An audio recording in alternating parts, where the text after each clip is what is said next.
Okay, so let's start. So today we discussed the chapter 6.3 and 6.4. And 6.3 is about the PC the principal component analysis, and also principal component regression and the partial least square. And the 6.4 is dimension reduction, so the high dimensional data. So that is more like the conceptual, the section. So 6.3, the more concrete, the practical methods for dimension reduction. And the 6.4, more like the conceptual issues in high dimensional data. Then we do some example, the lab session for PCR, the principal component regression, and the partial least square.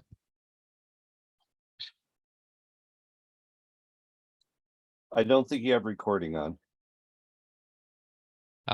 Really? Or do we? I think it's recorded. Oh, it's recording, I believe. sorry. Yeah. Sorry, it is. There it is. Otherwise, I cannot upload it after the lecture. Okay, now that we start.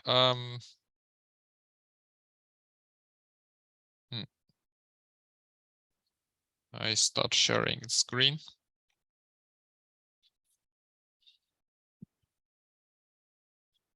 So we are using the chapter 6 slides and also the chapter 6 lab 3 slides today. So lab 3 slides have been uploaded just 1 hour or 2 hours ago. Yeah.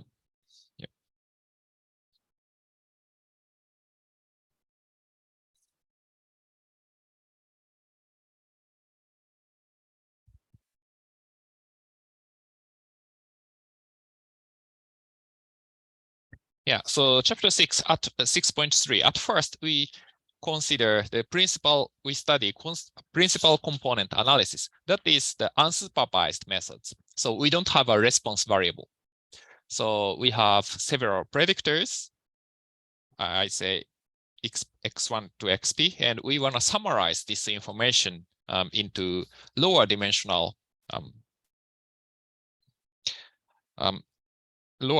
vector more efficiently. And that is the principal component analysis.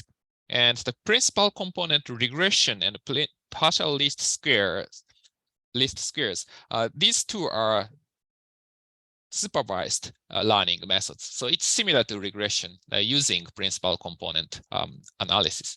And principal component, and PCR and the PLS are similar methods, but they're slightly different. So PCR, then we have a kind of two-step methods. At first, we do dimension reduction.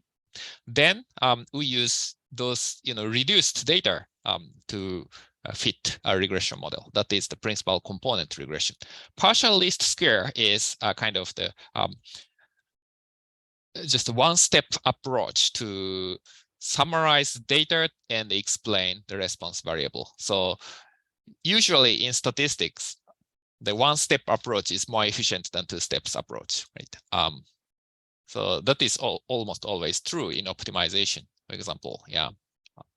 So to prepare for example, in real life situation, to prepare for the SAT exam, to get the the perfect score, then you get into Harvard, then you get the straight A's in mathematics department, and they got into a graduate school at Princeton, then publish paper in Annals of Mathematics. So that is not really efficient way. So you can just directly publish the journal articles in the Annals of Mathematics. Then other things are not very important. So getting 800 in SAT probably does not help much to publish in Annals of Mathematics. So just the point is, if we have some overall objective, such as prediction, the one-step approach is more efficient than two-step or more than two steps approach. So the partial least square is one-step approach. Okay, so at first we discuss the principal component analysis. So principal component analysis is, in short, linear transformation of x1 to xp. So basically, we transform x1 to xp to z1 to zp. So here I use m, but m is some number smaller or equal to p. Yeah, actually it can be equal to p. And in this section, I think in this chapter, the p is used for the number of possible predictors. So all available predictor variables, something. So here we don't have a response yet, but we have p variables. Then, so z1 to zm are basically linear combination of x1 to xp. So we are doing just linear transformation. Why? Because if we summarize the important information of x1 to xp, then that can be more useful. So maybe x1 to xp, all of them have some important information, but when we summarize, for example, if we take average of x1 to xp, that may be sufficient to explain something. So if we linearly transform it, maybe only z1 and z2 are important. In general, z1 to zm are important. Yeah. And later we use the zm's, the z1 to zm, to fit the response variable y. But for now, we want to consider how to efficiently summarize the information of x1 to xp by z1 to zm. So we would like to make z1 have most important information of x1 to xp, and the z2 as the secondary important information, and the z3 and so on.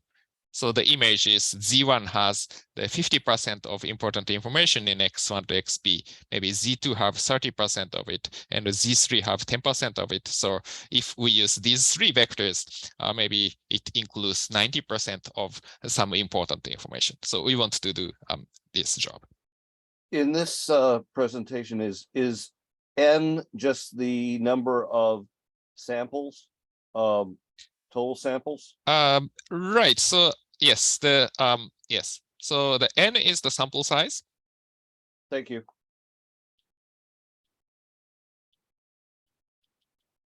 And p is the number of possible predictors.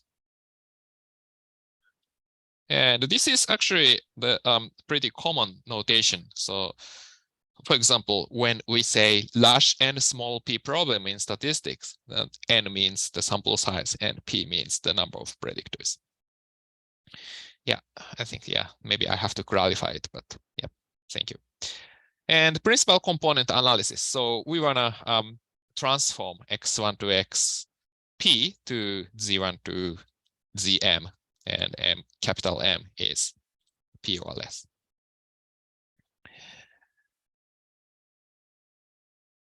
Yeah. Yeah, so the z1 to zm is defined as the projected position of each row vector of x1 onto the straight line. So yeah, so we are doing just a linear transformation of x1 to xn. Yeah, and how to choose z1 to zm. So at first we think about z1, how to define z1. And yeah, so basically the z1 is determined so that the variance of projected positions is maximized. So that means we have the space of x1 to xp, and that we determine some direction, and that we project all data points onto that direction. Then we can define the score to that direction. And if that variable, so that the scores have largest variance, then we define that as the z1. So the direction of z1. Maybe to be more specific, so we want to define the linear combination, the z1, and the z1 is summation of the phi j. Yeah, so z1 is the phi j1, the xj, and basically the direction of phi 1 1, phi 2 1 up to phi p1. Okay, so say this as a vector phi. Then that we consider basically the projected score of each point. So the data point onto the direction of phi, then that we define that as a score, and that we want to maximize the variance of the score. So that means basically that when we observe, for example, the data matrix is x, and x is, suppose, the x1 to xn, then x1 is actually the p-dimensional vector. So we define the score as the inner product of this phi and the xi. And so this is score for i's observation, and we maximize the variance of score. So we maximize the variance of score to determine the phi. So that direction phi determines this z1.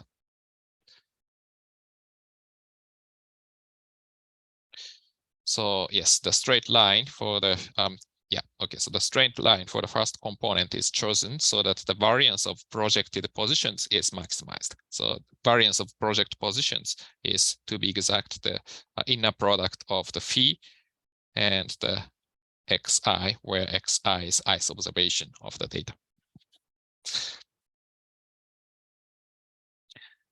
Yeah, and then how to determine z2 up z3 and so on. So we define it inductively. So suppose that the z1 is already determined, then straight line for the second component, the z2, is the chosen so that the variance of the projected position is maximized, subject to zk is orthogonal to z1 to zk minus 1. So basically,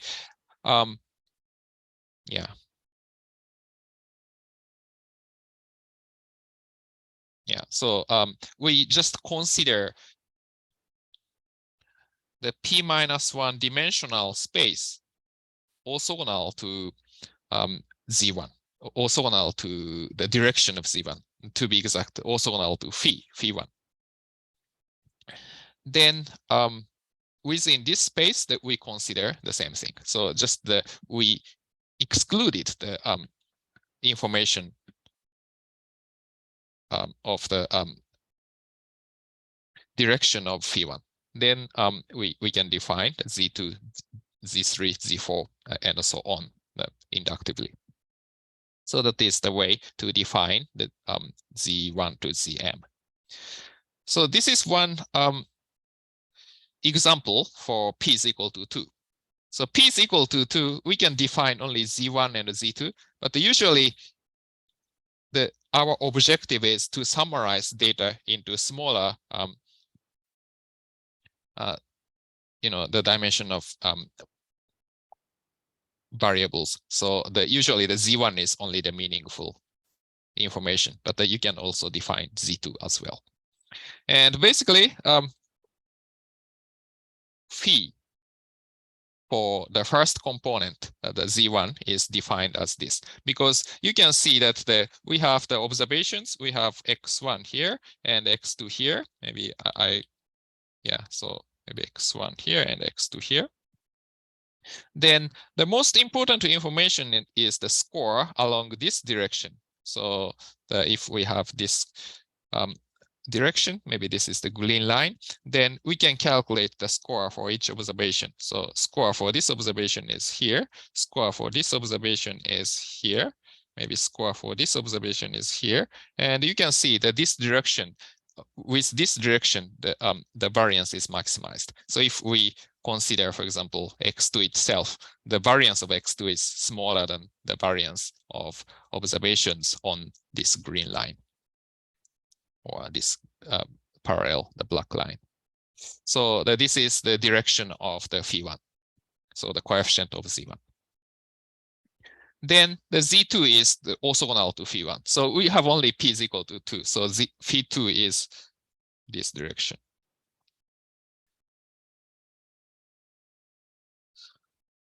Yeah, for standardization purpose, the phi I, the vector should have the length of 1. So the phi1 is this direction and the phi2 is this direction. So in this case, the z1 has most important information, and the z2 is a kind of the least important information within this data of x1 and x2. And yeah, 3-dimensional, 4-dimensional maybe are better examples. For 3-dimensional space, we still consider just one direction determined by a vector, then maybe phi11 and phi21 and phi31. And we consider the variance on this direction, to be exact, we have.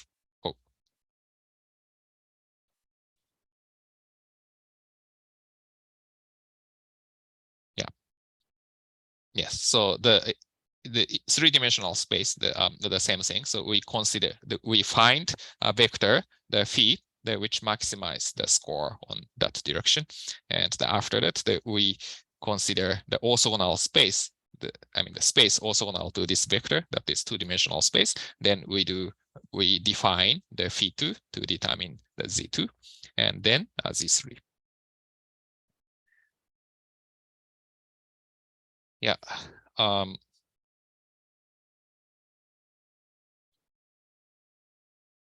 Yeah. And this is, I think, yes. So this is also another interpretation of the direction of the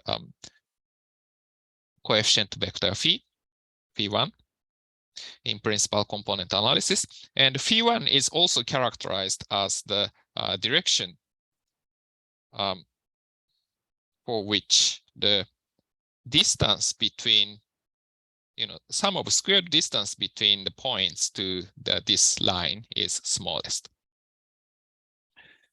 So yeah. So yeah, so that we can deduct most information from the data. Yeah, so in this example,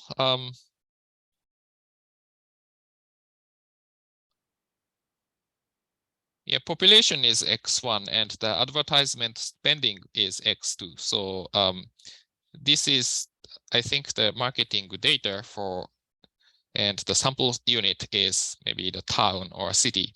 So basically, the direction of the green vector, the first principal component, basically represents the scale of that town, maybe the size of the town. So population and advertisement spending. So larger population, maybe companies that spend more money on advertising. So basically the Z1 represents the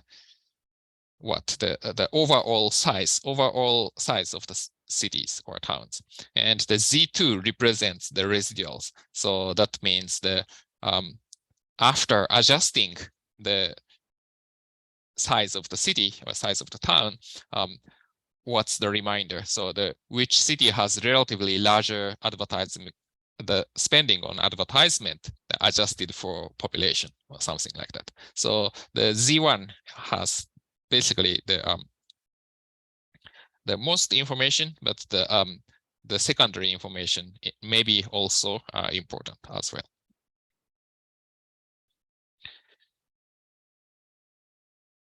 Yeah, so the first component and the second component, yes.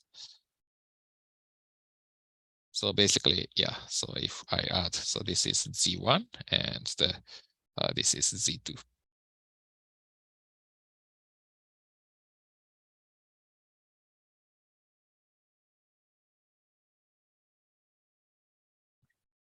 Yeah, so usually the first component has high correlation with the most predictors. So in this case, only two variables, and the first component and population x1, and first component and the advertisement spending on advertisement x2. So these are highly correlated. So Z1 and x1 is highly correlated. Z1 and x2 are also highly correlated. And the second component, Z2. So Z2 have much less relationship between x1 and x2. So that, yeah, so that is usually true. And I think that, yeah, I think it's true. Of course, the relationship may be negative for some variables, but generally this is mostly true. Dimension is higher, maybe some other situation can happen, but in general, this happens the most of the time. And how to interpret principal components? That is just, a linear combination of x1 to xp. So sometimes it's that we have hard time to interpret it, but in many cases, the z1 or z2 can have some, practical meaning. So here is one example. So suppose that we consider the test scores for 1,000 students, and there are 5 scores: English, math and science, social studies, and French scores. And the first component is often the overall performance of the students, such as 0.45 times English score, 0.45 times math score, 0.45 times science score, science and social studies, and the French. So just a kind of, overall total score of the students. So overall performance. Then Z2, there may be the tendency towards scientific areas. So often the Z2 has this kind of coefficients. So negative 0.5 for English, 0.5 for math, and 0.5 for science, and 0 for social studies, and the negative 0.5 for French. So if the students' ability are biased towards science and mathematics, this score is higher. So if students' ability in the language, maybe natural language, is higher compared to other subjects, then this score is lower. So often the first component and the second component can be interpreted in some way. And third, fourth, fifth, yeah, possibly we can give some interpretation, but it gets more difficult. Yeah, so some people want to give some statistical results, some meaning, and some people do not.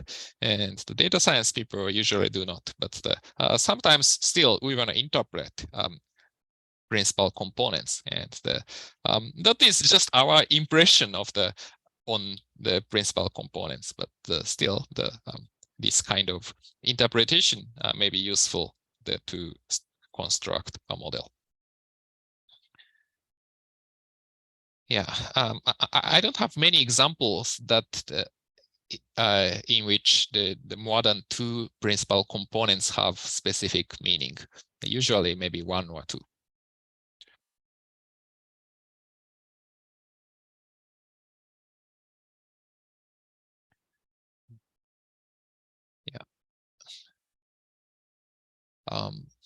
Yeah, but yeah, maybe, but maybe 3 maybe still possible.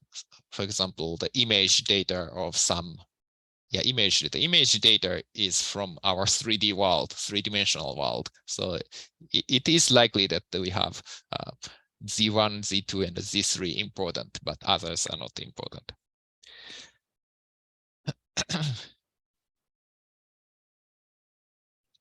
Yeah, direction is pretty subjective, right? So yeah, so when we see mirror, we often feel that the left side and the right side are opposite, right? But that is just our subjective impression, right? So we can also say that the up and down are just the upside down images are made by mirror. So that is basically the equivalent statement that the left and right are switched. But in our subjective opinion, upside down is the more crucial than the switch between the switch of left and right side. So that's why when we see mirror, the left and right are switched. But actually, that is our subjective opinion. But anyway, yeah. Okay, so we want to mathematically formulate this principal component analysis a little more. So basically, we want to maximize the variance of this. Here, the x tilde, x1 tilde to x and tilde are row vectors of x. So last time I just write the x1 to xn, but just that we emphasize that these are just row vectors and each xi tilde is in RP.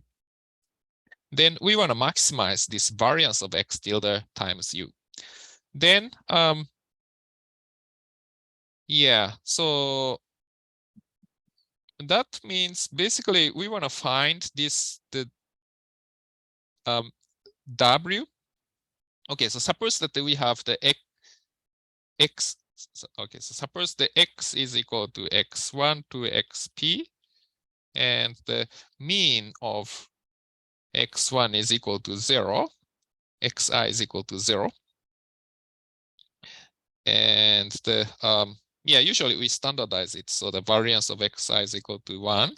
Then maximizing this quantity is the equivalent to maximizing this quantity. So since we have mean 0, we can ignore mean term, and if mean is 0, expected. Okay, so if in general some vector w and the expected value of w is 0, then expected w square is equal to variance of w. So the in general, so this is true. So the maximizing the variance means maximizing this quantity. Here maybe w is the same, so maybe it's confusing. So I use maybe u. So we want to maximize this. And to maximize this, basically we have to use the eigenvector. So largest eigenvector of x, the x transpose x. So that is our solution. So in that way that we can maximize the variance. So basically the principal component is finding eigenvectors. Yeah. And once you find an eigenvector, then we exclude that direction and we think about the one smaller, yeah, so sorry. So the Z1 is corresponding to largest eigenvalue, and the Z2 is corresponding to the second largest eigenvalue in absolute value, and so on. And usually, when we use x1 to xp, x is standardized to have mean 0 and the variance 1. Otherwise, it makes the poor sense, because if some xi have larger variance, of course, if we put a larger weight for xi, then we can make a large variance. So suppose we only have x1 and x2, and x2 have much large variance, then usually the variance of linear combination of x1 and x2 is larger if the coefficient of x2 is larger. So yeah.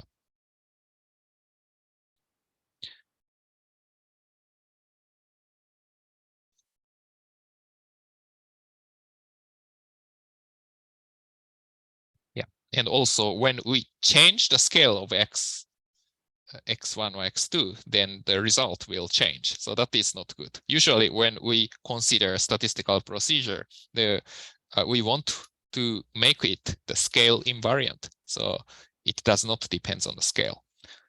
If x2 represents some weight of animals, if the result is different when x2 is reported in pound and the x2 is reported in kilogram, that method does not have any physical meaning.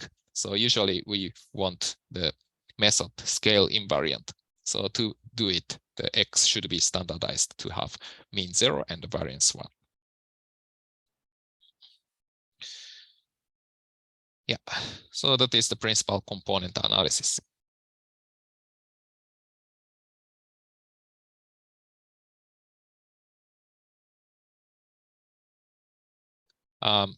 Yes, do you have any questions?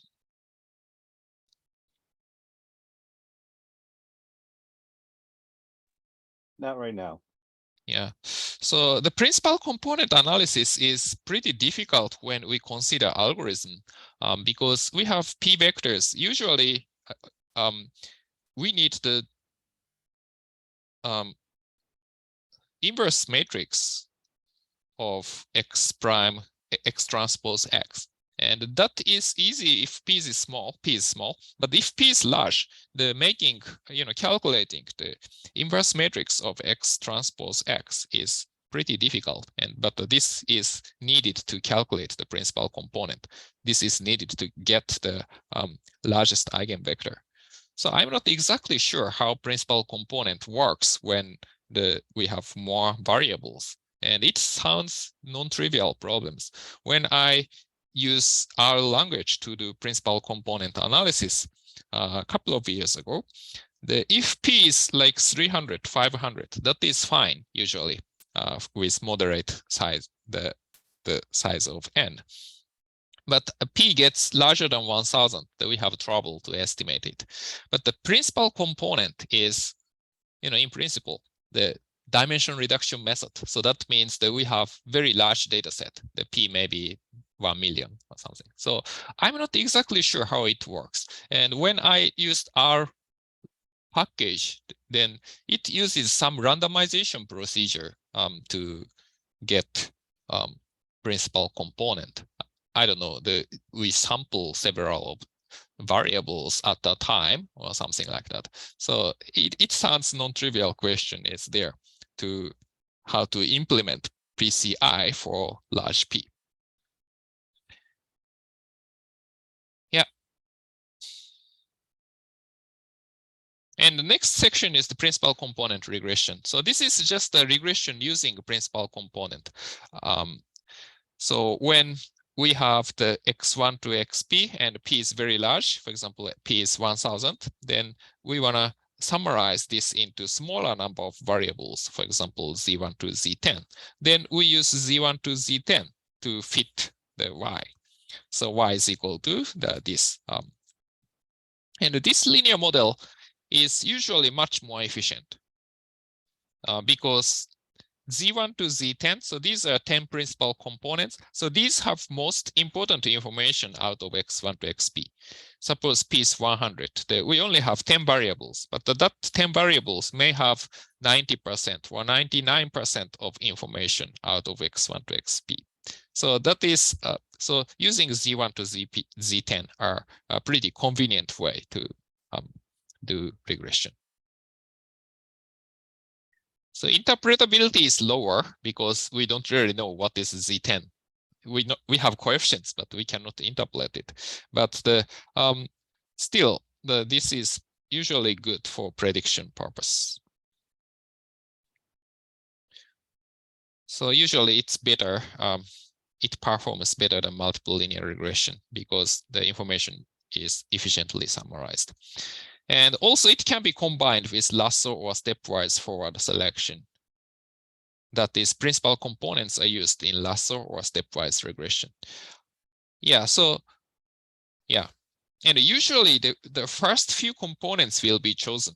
So if we have the Z1 to Z100, for example, then maybe we may choose Z1, Z2, Z3, Z5, and Z6 or something like that. Usually Z70 or Z90 are not important. And if M is small, then sometimes it avoids the parameter identification problem. So if suppose that N is only 100, but the P is the 1000, that is often the case. And in such a case, if M is small, M is 10, then it avoids the parameter identification problem. Yeah, so this graph is, yeah, actually this is probably done regression with increasing number of just principal component, so that they fit y is equal to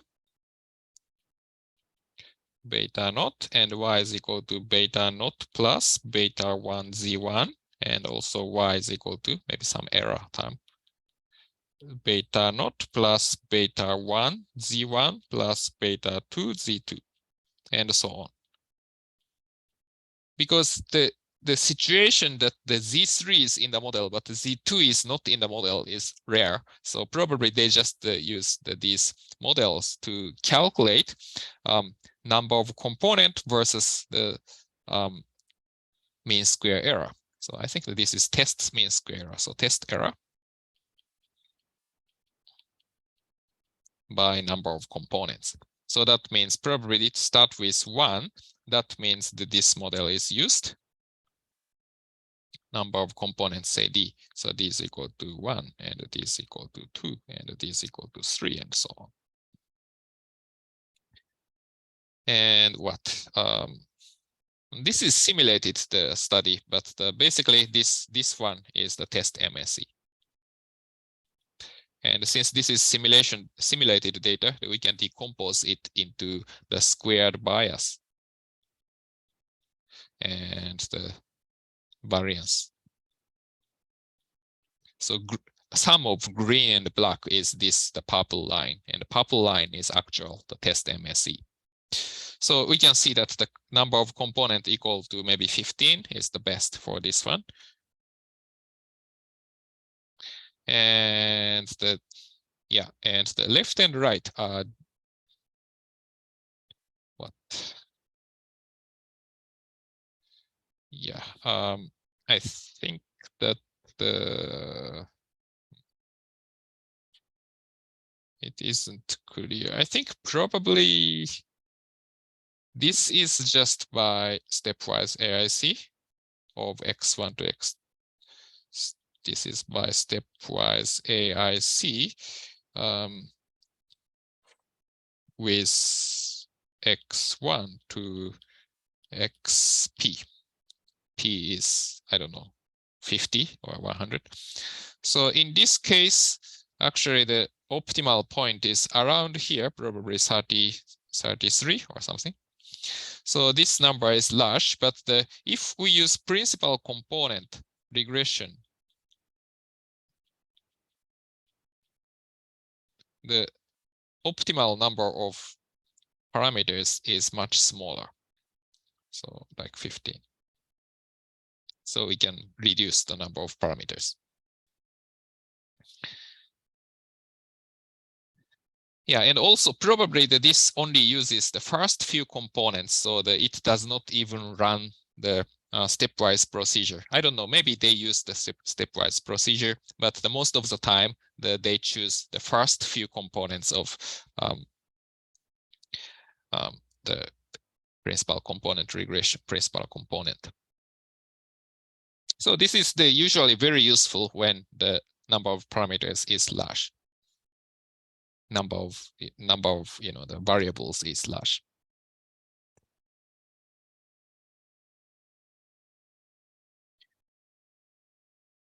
Yeah, so it's messy. We cannot get the significance of each coefficient. Yeah, maybe we can get it, but it's harder to interpret significance of coefficients. But at least for forecasting purpose, it's pretty good because information is summarized and the model is simpler.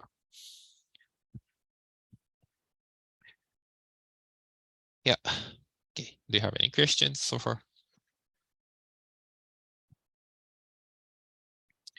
Yeah, and the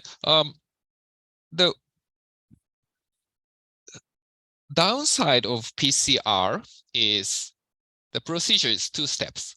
So we summarize the information of x1 to xp, but some information, maybe principal, maybe the information of Z1 may not be important to predict Y, for example. And maybe Z2 or Z3 are important. So that is possible. So maybe a better way is to summarize information of X to optimally predict Y. So we want to have just one-step approach. So that is the partial least squares. So the idea is similar to PCR, but the summarization of X is optimized to predict Y. So that is different. So it's a kind of ad hoc method because so the dimension reduction part and prediction part are mixed. But at least one-step approach is more efficient, so that it's worth to consider this procedure. Yeah, so this method can be used when there are too many predictors so that the multiple regression does not work. And when there are multiple response variables, y1 to yq, and we want to determine most useful information, the z1 to zm, to predict all responses. Yeah.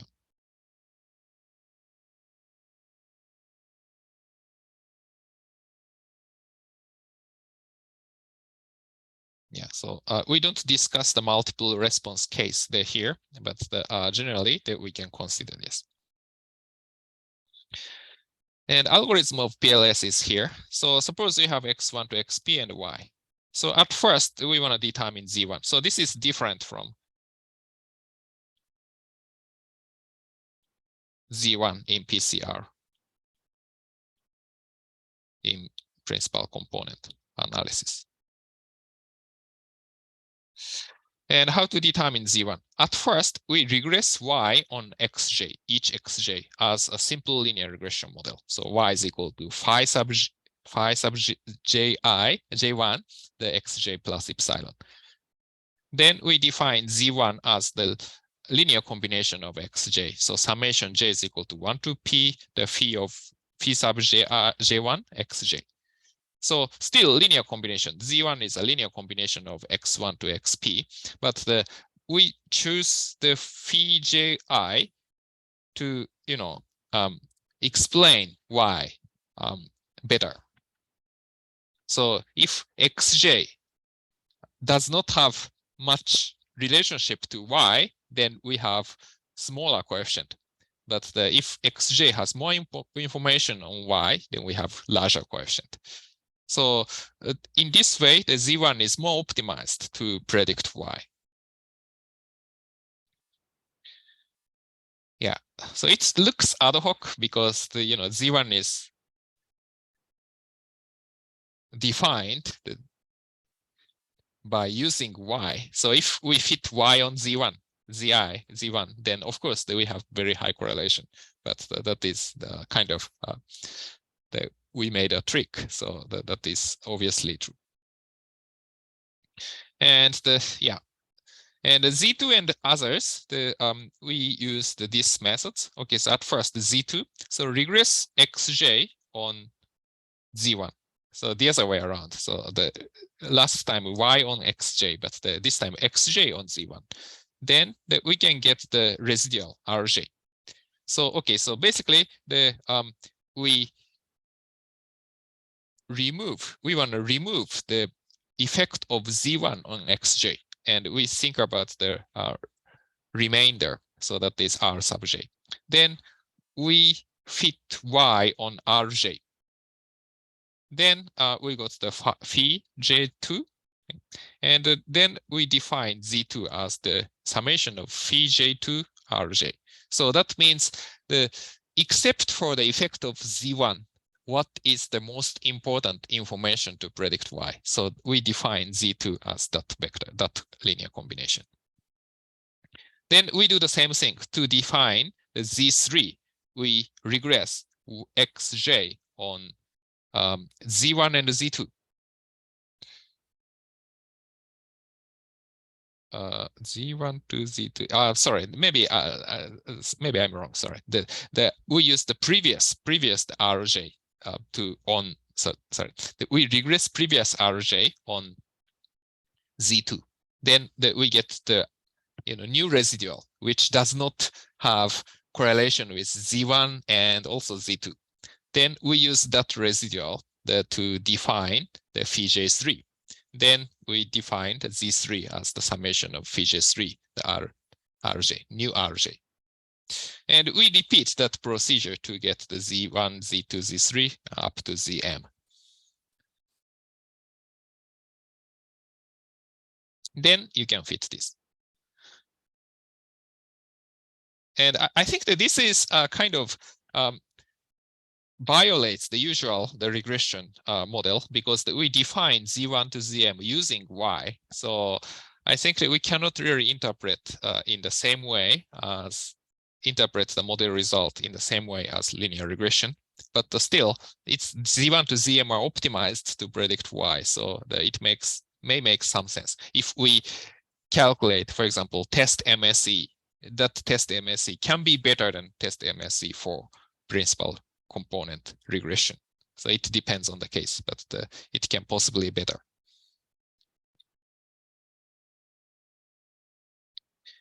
Yeah, so here, the difference between PCR and PLS with an example. So this solid line is obtained by the partial least square, and the dotted green line is defined by the PCA, principal component analysis. So the direction slightly is different. So I think that this, I'm not exactly sure what is Y, but to predict Y maybe sales or something, and sales depends more on population rather than advertisement spending. Probably that is the case.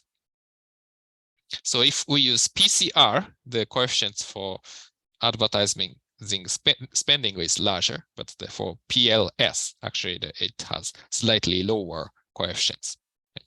So orange one direction is here, yellow one direction is here. So yellow one, so both have size of 1. So yellow one, basically population matters more. The orange one, the advertisement spending, it matters more. Yeah. So that is the principal partial least squares. Any questions? Yeah, so for both the partial least squares and the PCA, I understand it seems like one of the main points of both of them is to reduce the total number of predictors that we have. But let's say, for example, if we just cared about how good our model predicts, would it be silly to keep every predictor that we have and then also include the predictors from PCA and PC or PLS? And just have, I understand the whole point of this is to reduce the number of predictors that we have. But I mean, if you really just care about predictors, you could just include these new linear combinations as new predictors alongside of the original predictors, couldn't you? I think the including both variable from PCR and PLS does not work, because the Z1 obtained from PCR and the Z1 obtained from PLS has very high correlation. So we have multi-collinearity problem. So I think probably that does not work. Possibly, you can combine the two algorithms. Like, for example, we use the first component by PCA, but from second to the 10th components, you use PLS algorithm. That kind of thing can be possible, but I think we cannot use really Z1 from PCR and Z1 from PLS. We have a severe multi-collinearity problem.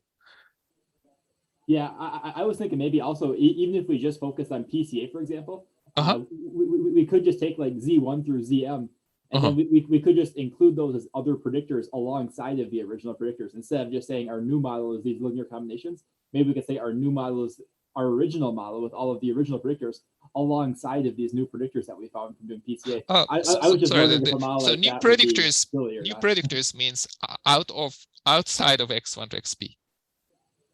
Yeah, exactly. Like our new predictors are the linear combinations that we got from PCA, for example. I was just thinking, well, I feel like a model like that. I understand the whole point of it is to reduce the total number of predictors that we have. That's of course possible. That's possible. Yeah, so I don't know the exact reason that why new predictors are not included when we calculate PCR, but principal component. But yeah, in general, that's possible. Yes, yeah, that's true.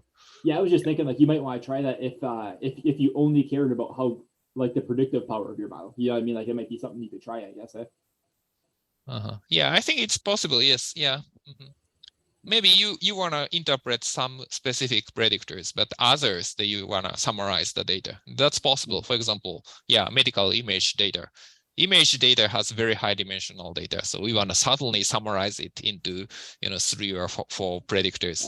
But also you may have demographic information such as age or gender, and you want to specifically include it, right? So yeah, that's possible. Yes, yeah. Yeah, and that is probably not optimal in the in the sense of prediction power, but practically it sounds reasonable if you want to interpret the model. Yes, yeah, that's true.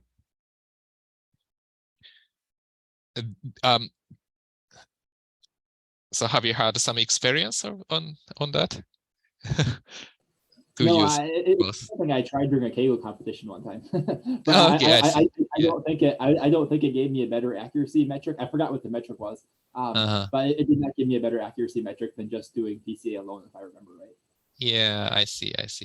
I think that probably that is more useful to interpret some questions. For example, you wanna specifically see the effect of gender on some medical data. So for image data, you just compress the data by PCR, but for gender effect, you want to specifically include that vector to interpret. Yeah, that's possible. Yes.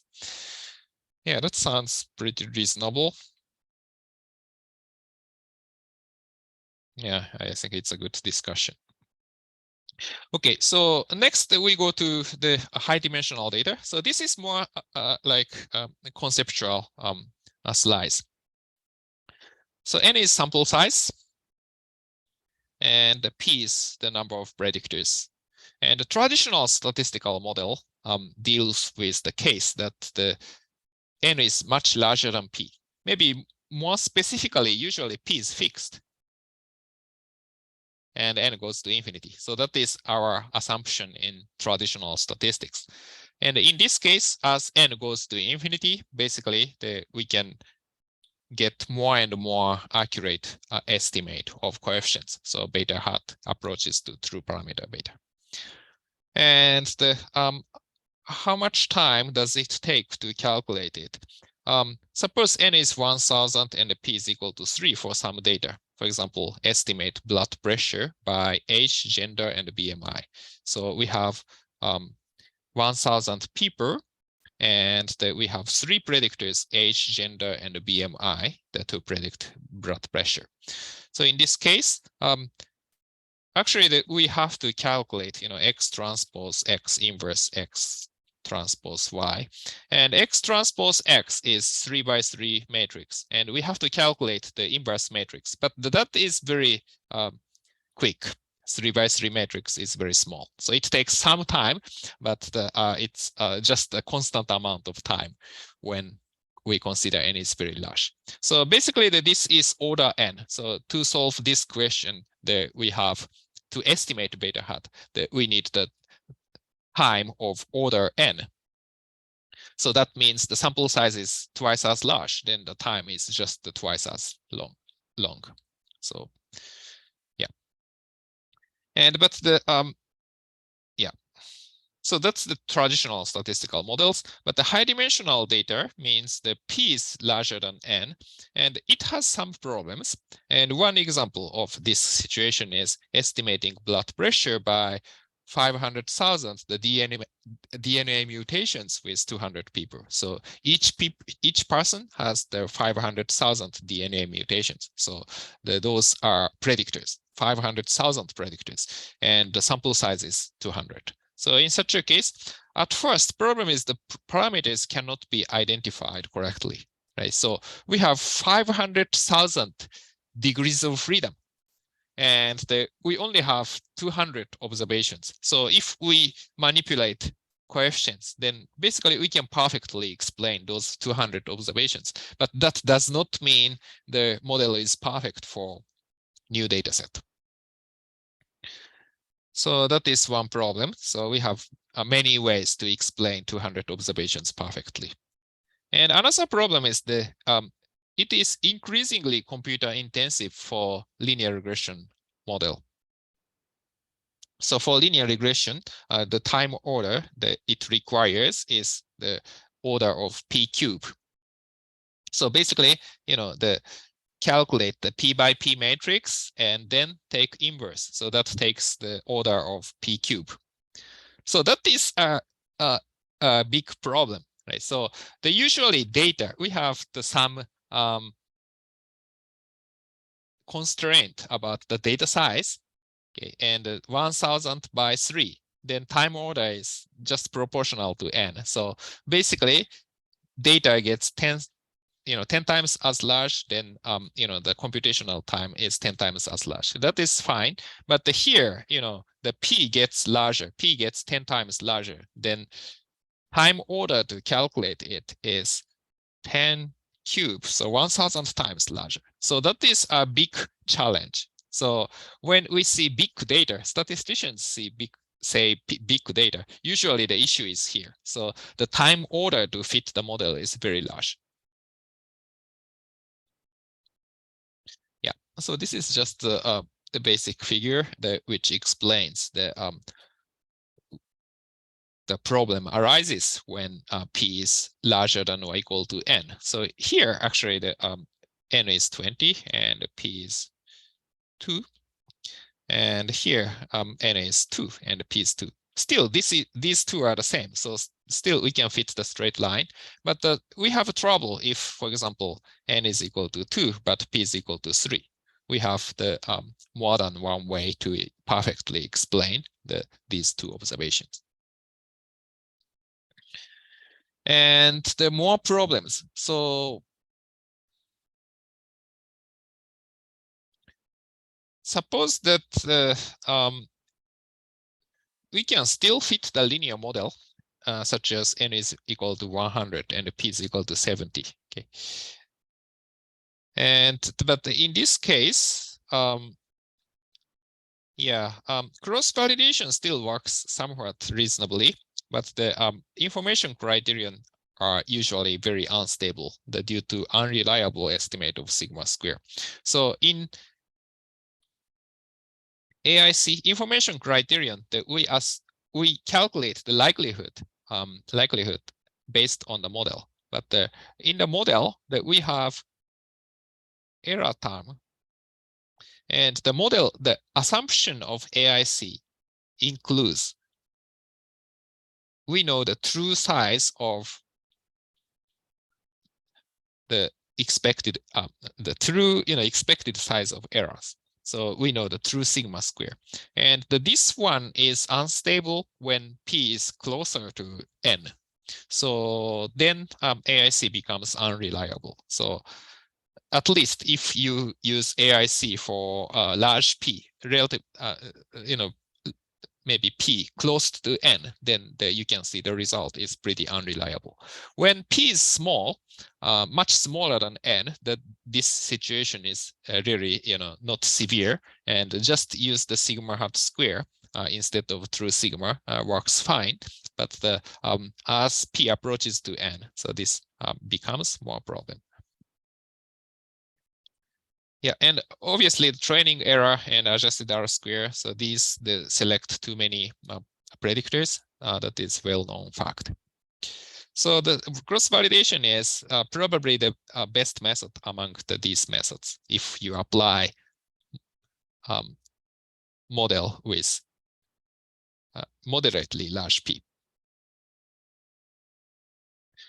Yeah, so this is just one example that the number of variable increases if we use the adjusted R-square. This is actually even not adjusted R-square. So non-adjusted R-square is always larger if more variables are included in the model. And training error, yeah, also if number of variable gets larger, always it's better. And here, test MSE. Actually, the test MSE is the best if the number of variable is smallest. So in this case, probably just one variable is sufficient to explain the situation. Yeah, and the next subsection, we consider identifying the true model.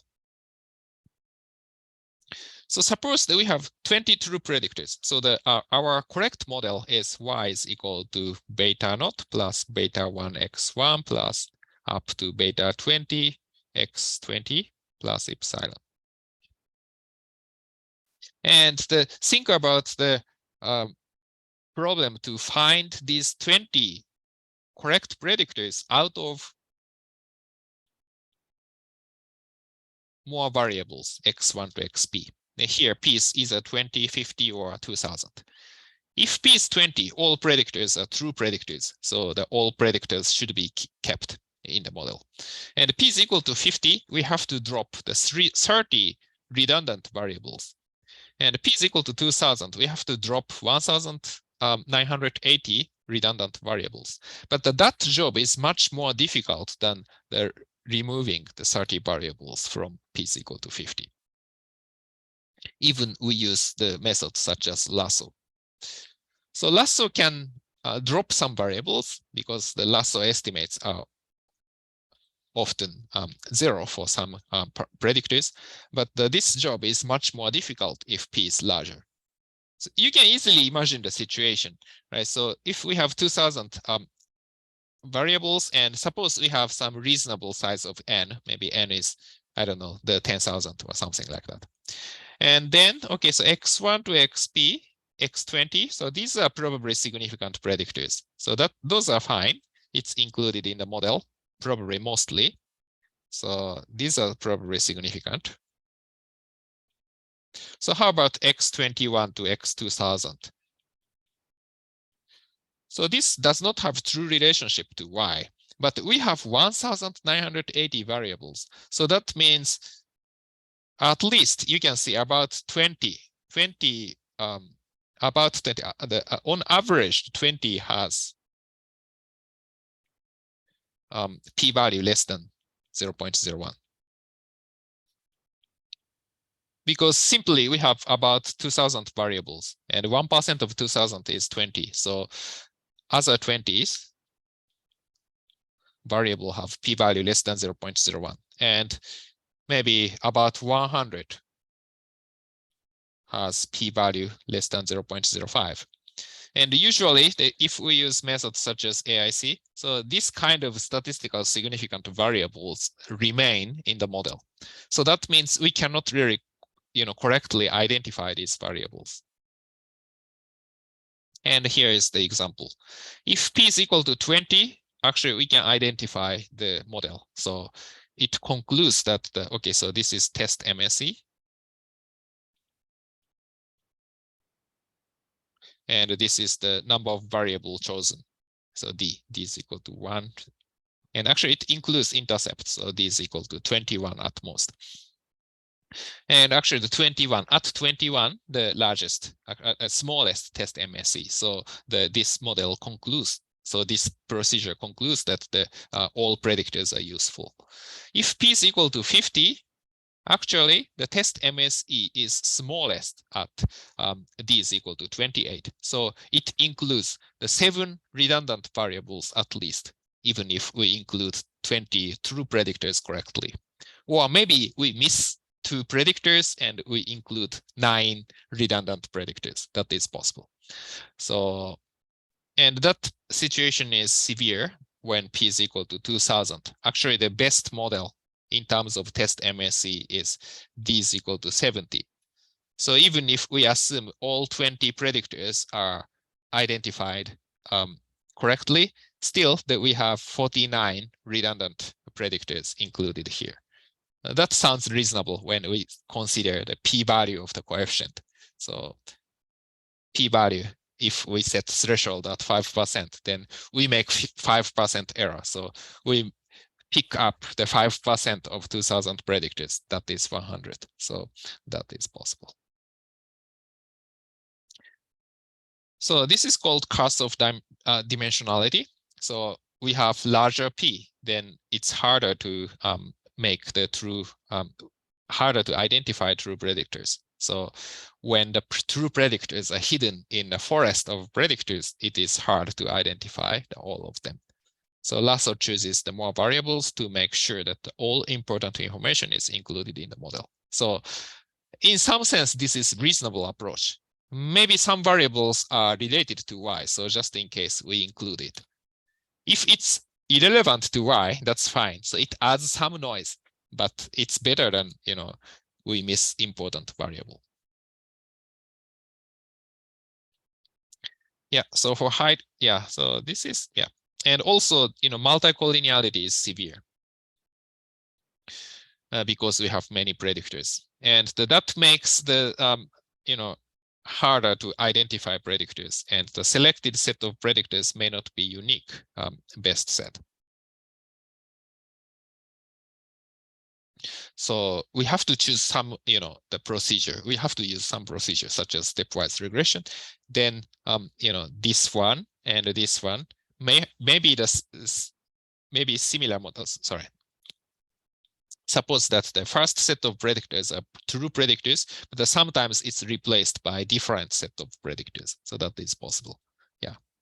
So if, the stepwise procedure, suppose if p is equal to 3, the graph is pretty small. So largest possible model is x1, x2, x3. And maybe just I write 1, 2, 3. And the next possible model is 1, 2, or 1, 3, or 2, 3, or variable x1 only, x2 only, or x3 only, or the only intercept model. So stepwise procedure basically explore the best model with using this graph. So 1, 3, 1, 3, 1, 3. So if graph is small, we have higher chance to get the optimal model. For example, this is optimal model. But if graph gets larger when p is large, we have more risk that we stop at the local, optimal solution, and we cannot find the best solution. Yeah, so that is some conceptual problem when p is very large. And do you have any questions?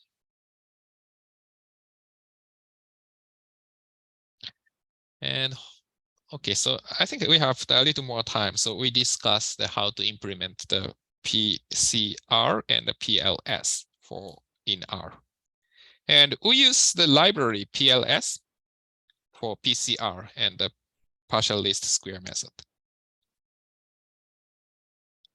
And yes, and we are using the hitters data. So remember that the baseball data to predict the salary of the baseball players. And we have 20 variables in the data set. So we have maybe 19 predictors in addition to the response salary.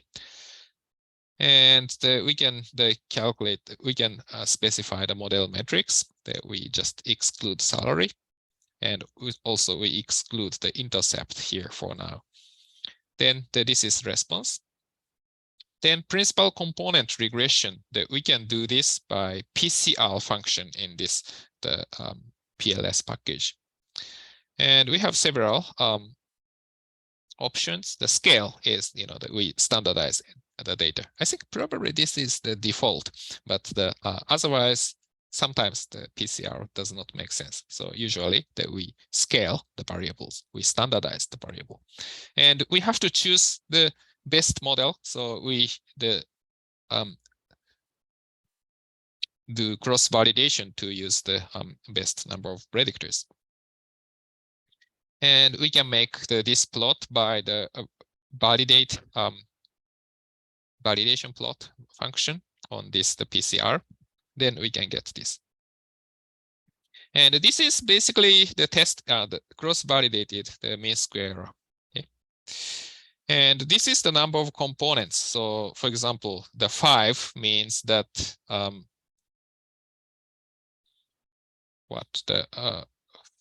five components. So that is the y is equal to beta naught plus the beta 1, the z1 up to beta 5, the z5 plus epsilon. And you can see that the cross-validated error is minimized when it really depends on the simulation, maybe about 5, maybe 6, maybe 16, around there. But actually, maybe 1 is good enough. Maybe d is equal to 1, almost the same error size as the other cases. Actually, maybe if we set d is equal to 13, it's worse than 1. So probably with this, I would say that the beta naught plus beta 1 z1 is almost sufficient model. Maybe marginally, the result is better if d is equal to 5 or 6 or maybe 16. And output is obtained by the summary of this PCR object. And it returns the several outputs. So one is just the principal component analysis result. So we consider the variance of Z1 and the variance of Z2 and so on. And we have, I think, the 19 components, so variance of Z19. So suppose the summation is S, then the variance, the summation of the variance, the Zi, I is equal to 1 to M over S. So this is reported here.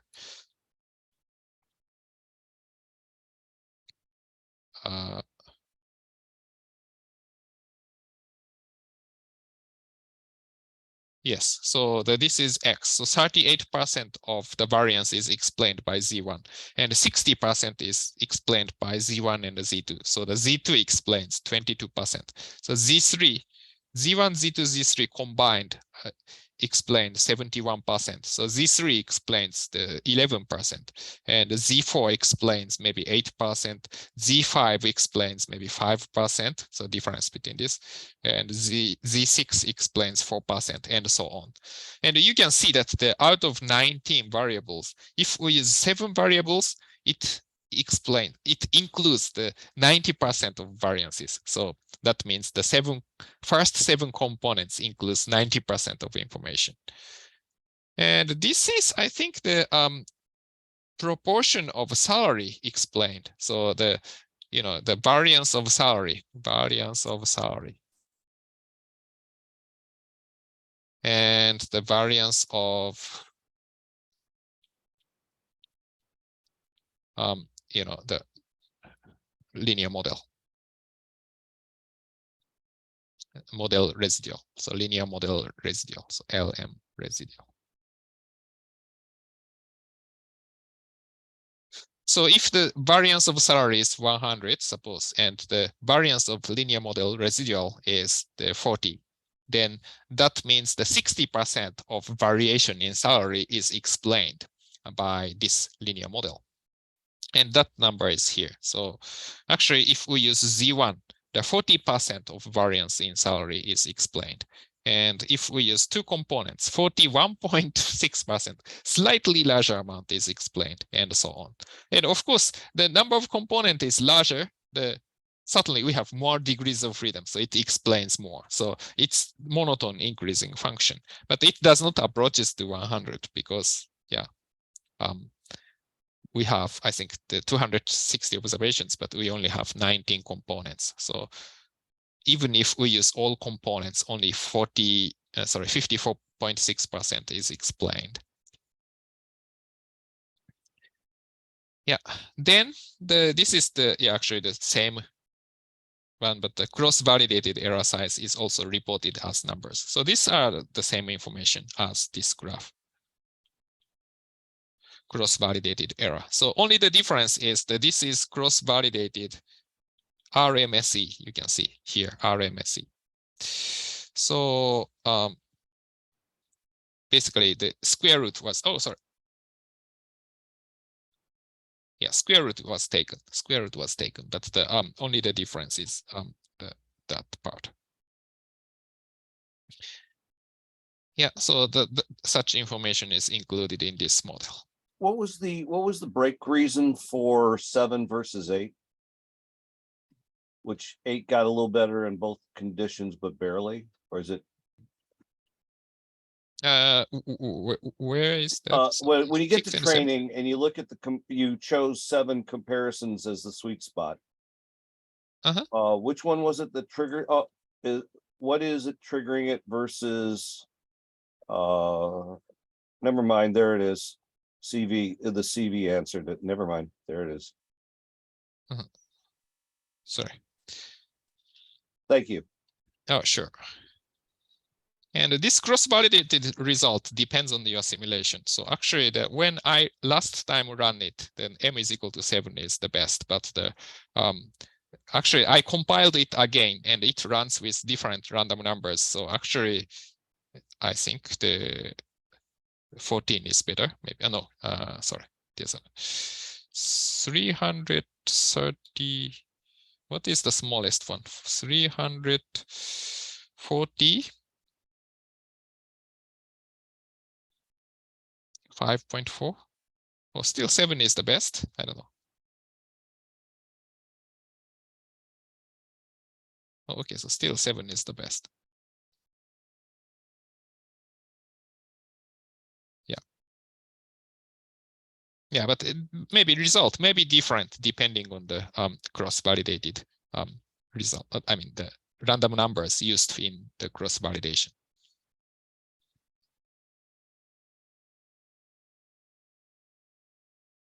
Seven is here. 16 is what? 16. Yeah, slightly larger, yes. Yeah, it also depends on which one we should choose, the cross-validated or adjusted, the cross-validated one. And maybe adjusted one, if we use, then this is smaller. Yeah, this is minor difference, right? If we have more predictors, we have larger impact if sample size is smaller. So I think the impact is slightly different depending on the number of predictors. I don't know, but yeah. Anyway, so the result is very close. And the partial least square, only the difference is we use the PLSR function, and the other things are the same. We get the cross-validated MSE and optimal number of predictors, and we don't have the partial least square part, but still that we have the same information, variance explained, and the cross-validated error. And it's also square root was taken. And here, I don't know which is best, maybe about 12. Yeah, m is equal to 11 is the best. Yeah, so slightly it's different result, but it's still similar. Okay, so that's it for today. And I think we will have one quiz question, but I will make deadline after the midterm. Okay, so see you next week. Take care.